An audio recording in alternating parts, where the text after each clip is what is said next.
Please be advised, this podcast contains strong language. Enjoy.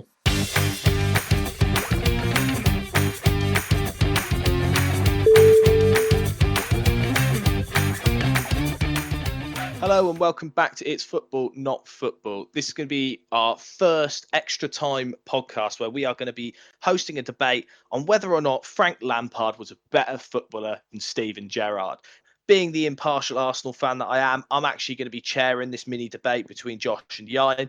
And the format is essentially going to be that Yain's going to have 2 minutes to put forward his argument. Josh is going to have a couple minutes to put forward his argument. And then we're going to have a bit of a 5 minutes of an open debate where they can essentially challenge each other's points. What we're going to do for a bit of context for you guys at the end of this podcast, we're going to share across all our social media channels polls where you guys can actually weigh in on the arguments that have been made. It'd be really good to get a bit of interaction from you guys listening in, what you think about the debate and whether or not we've completely missed the mark. Now, a bit of context we gave in the overtime podcast. If you haven't listened to that, I don't blame you because it's based on our former university team. The overtime and the extra time podcast, these are going to be a bit more snappier and they're going to be shorter listens, but it's going to be where we're going to be challenging a single topic in a bit more depth over 10, 15 minutes, what it may be. We're going to get cracking. It's going to be get straight into this. So basically, I'm going to open the floor. We've done a coin toss beforehand. Yai's won the coin toss. He's going to lead off.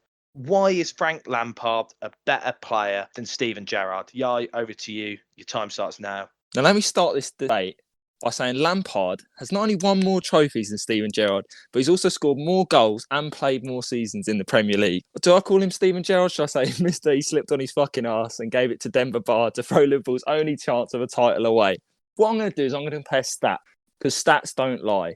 You get these scousers, not just scousers, but a lot of people who glory and jump onto the bandwagon of Steven Gerrard just because they think he had a better career. But let's talk about the actual stats. So throughout their club careers, Frank Lampard scored 226 goals. Steven Gerrard scored 149. Lampard is only one of 9 players to ever score over 150 goals. Players such as Van Persie haven't even made that gang. You've got to respect that as a midfielder, that is world class. Going on to England, where many people also say Gerrard had a bigger impact, Lampard scored 29 goals, whereas Gerrard only scored 19. Lampard also had 2 English Player of the Year awards, exactly the same as Gerrard, when many people say that Gerrard had a bigger impact on the England team. In the Premier League, Lampard also had more assists than Gerrard. Lampard assisted 89 goals, whereas Gerrard only assisted 76. Lampard also had 2 Premier League Player of the Season awards to Gerrard's 1. Okay, let's put this on a world stage. It's their highest Ballon d'Or finish. Lampard's is 2nd, Gerrard's is 3rd. I don't get what more can be said apart from let's look at the trophies they've won. So team trophies. Lampard had a total of 13. 3 Premier Leagues to Gerrard's 0. 4 FA Cups, 2 League Cups, 1 Champions League, 1 Europa League and 2 Community Shields. To Gerrard's 9. He won 2 FA Cups, 3 League Cups, which is the Mickey Mouse Cup, only one more than Chelsea won. Lampard won with Chelsea. 1 Community Shield, 1 Champions League, 1 UEFA Cup and 1 Super Cup. I think if you would have asked 90% of Liverpool fans, they would probably tell you that, Liverpool won more in Europe than Lampard did. Okay, you won a Super Cup, but Super Cup's pretty much the Community Shield of the European Cups. It's a Mickey Mouse trophy. And they won the exact same amount of Champions Leagues. I think, if anything, Lampard probably had a bigger impact. Actually, I wouldn't say that after the AC Milan game. I'll bite my words before someone else does. But finally, I'll go on to individual honours. So Lampard had 3 Premier League top assist providers, something that Gerrard never won. 3 PFA Premier League Team of the Years, 1 Premier League Player of the Season, 1 FIFA Pro World XI, 1 UEFA Midfielder of the Year award, something that Gerrard never won, and 2 England Player of the Years. Again, exactly the same as Gerrard when people say that Gerrard did better on the international stage. Over to you, Josh. So yeah, I'll just start by saying individual awards can be found online and, the trophies and they've won as team players. People know this sort of stuff. So I kind of wanted to touch on things that maybe people haven't looked into or maybe weren't aware of. Yes, Lampard did get a lot of assists and goals. I won't take that away from him. He's a solid player going forward. Now, if we're talking about someone in the middle like Steven Gerrard that is more of a complete midfielder, which most teams need, and a complete midfielder is required in any decade of football. It's not something that is required in little bits. I feel like Lampard maybe wouldn't offer that complete element. Now, looking at stats, simple things. Lampard made a lot more appearances in the Premier League. He had more seasons involved than Gerrard and nearly over 100 more appearances in the Premier League. Now, if we kind of delve into their team play, assists, not too far in difference. I've got here that Gerrard had 92, Lampard had 102. over 2 seasons would Gerrard get 10 more assists? I'd probably say it's likely if he stuck around. Gerrard actually made 2,000 more passes than Lampard in his time with less seasons. 100 games difference and still making more passes. It's something that needs to be reflected. Gerrard averaging around 30 passes a match to Lampard's 22. Now, I will accept that Lampard was more of a lone player. You know, he's going to score goals, so maybe he's not passing the ball as much. But in regards to sort of big chances created, according to the Premier League, Gerrard produced not double, but more than double. So Gerrard produced 34 big chances compared to Lampard that only produced 15. Now, this is where I think the two are completely separated when it comes to being all-round midfielders, is their defensive ability. Gerrard obviously being the more physical threat, and I don't think that can be argued against Frank Lampard. But that doesn't mean you can't be good when it comes to tackling. So Gerrard actually made just under 600 tackles to Frank Lampard's 500. Now, the thing I keep highlighting here is that Lampard played in 100 more games than Gerrard. Yet Gerrard is trumping these stats. And people might think that these individual awards make a player and stuff. But if you play in a world-class team, and arguably Lampard played in a lot more world-class teams than Gerrard did, then you're going to get more awards. You look like a better player, and it's evident. Gerrard trumps Lampard in blocked shots, interceptions, clearances, headed clearances, recoveries, duels won and duels lost. I mean, you look into it, Lampard's percentages are dire. The guy couldn't win the ball in the air, clearly. Yeah, he might have scored the odd header, I'll give him that. And his successful 50-50s are embarrassing, to be honest. I mean, I understand the points for and against, but the only way I'm going to accept that Lampard's a better player is if we're talking on goal. And they were midfielders. Lampard was the best to score goals from midfield. I'll give him that, but that doesn't make him the best midfielder. If you can't defend, you're not a world-class midfielder. So I'm going to have to cut you off there, Josh, just in line with the timings that we got weighing up that you guys have equal time to talk. So what I'm going to do, actually, is I'm going to pit an immediate question, actually. And I'm going to pit this question over to Yain. Yain, how could you argue Lampard is a better midfielder than Gerrard when, in fact, Lampard's stats would suggest that he is actually almost a better player as a number 9 or something similar, or in behind the striker, which isn't necessarily the same position that we're talking about in saying that he's a better midfielder than Gerrard?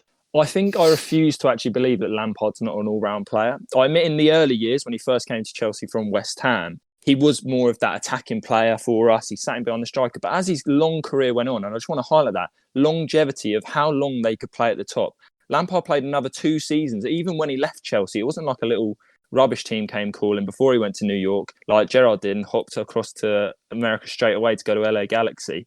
He went to Man City. I think the longevity needs to be put into that. Lampard's role in the Chelsea team changed. He went from that player who was mainly behind the striker to a person who was deeper in midfield. But why would you put Lampard deeper in midfield when you've got Claude Makélélé, when you've got Michael Essien sitting in behind him? You don't need your best player to drop back that far when you've got players like that sitting behind him. Widely said throughout football, the likes of Pep Guardiola have said it. You play your best player in that 10 role. And that is what Lampard was. He was the best player to that 04-05 season where Chelsea were, in my opinion, one of the best teams to ever grace the Premier League. And that's where he was. And just to quickly reflect on Josh's point about how Lampard's not a world-class player. Lampard's the only player out of the two to win a UEFA Midfielder of the Year award. So if anything, that is what world-class is, Josh.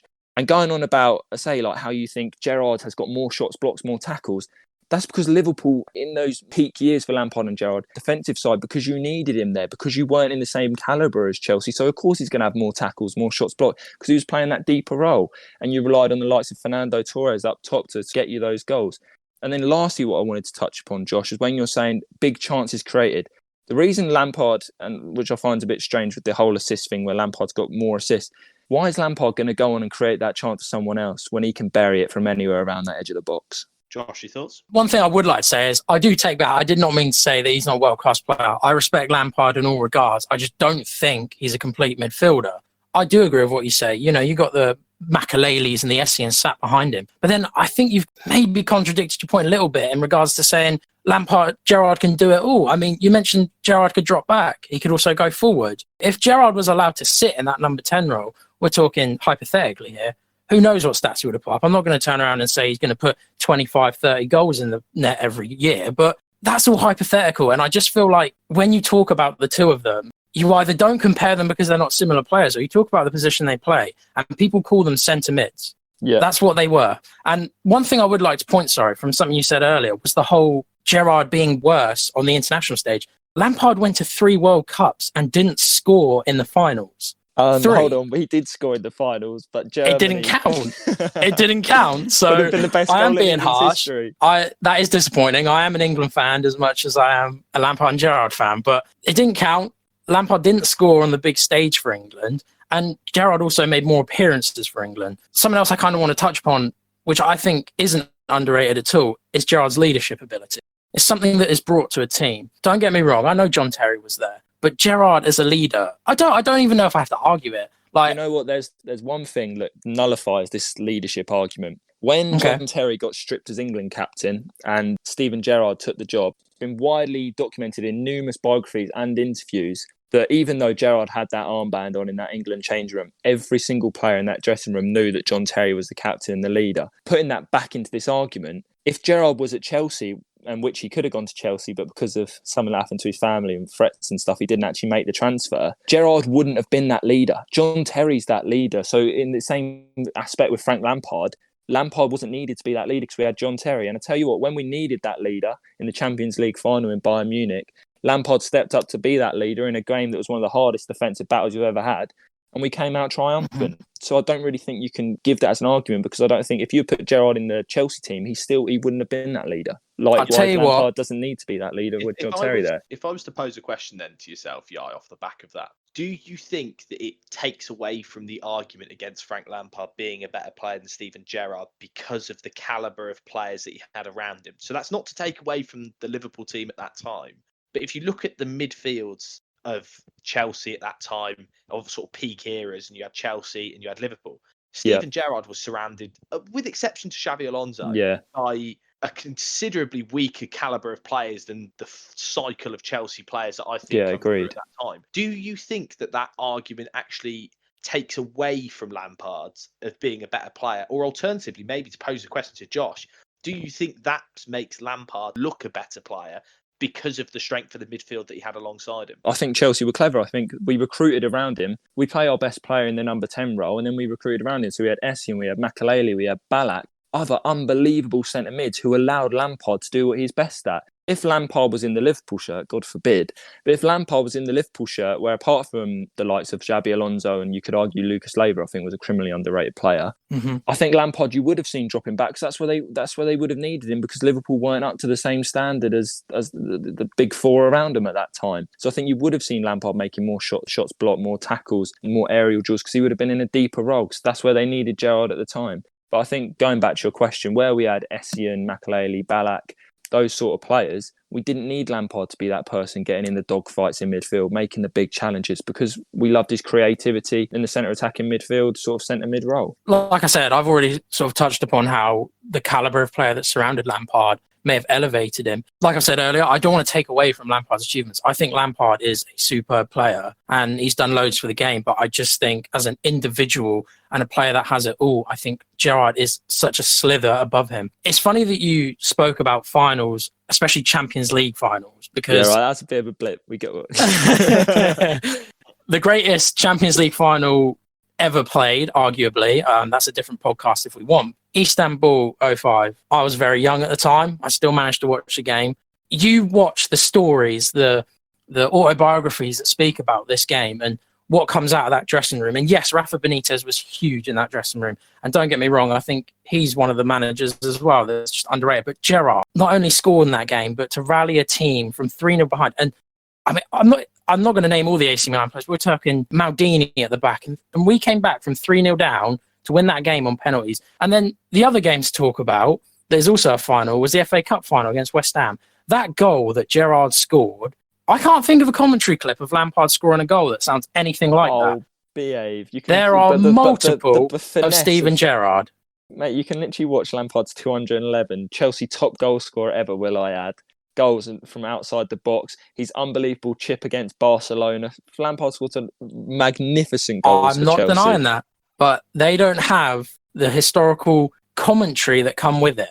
The goals that Gerrard scored were top end. And the one thing I would like to add as well, we talk about these finals and things, is that Gerrard scored, I think, in every final, everyone bar one that he played in. And if you want to talk about big game player, no, I just, you can talk about the slip. We still could have won the league that year. It's great how people talk about that game. It was horrible to watch, but I think if that didn't happen, would there be more of a comparison? I don't think so. I think if you gave Gerrard a Premier League title, people wouldn't argue it. They'd just say Gerrard was the better player. No, and that's not fair because it's a Even Premier League trophy owned by a team. If you gave him one Premier League title, it would still be 2 behind Lampard. No, I'm not denying that at all. But everything held back. We're getting caught on a point and we're labouring a point, but this is probably actually best time for us to finish this debate. So we want to keep these quite short. We want to keep them quite snappy. The biggest thing we want to do now is pass this debate over to you guys. Now, we are going to share a number of polls across our social medias once this podcast released, and we want you guys to make the decision. Who is the better player? I'm going to stay completely impartial out of this, but I do have an opinion. I'm not going to, especially because I know how important my opinion is to the future of this decision, because people will back my opinion. But I think that's probably the best place for us to wrap up today's extra time podcast. I've been Dan Gadsden. Ryan's been debating on behalf of Lampard. Reynolds has been debating on behalf of Gerrard. And I think this could be a really interesting poll. We're going to recap on this in our next extra time podcast when we have our next debate. Appreciate the points that you lads have made, and I look forward to our next debate. Yeah, I enjoyed it, Jan. One thing I would say is, no, I'm taking the piss. Cheers, gentlemen. Cheers for listening. Cheers.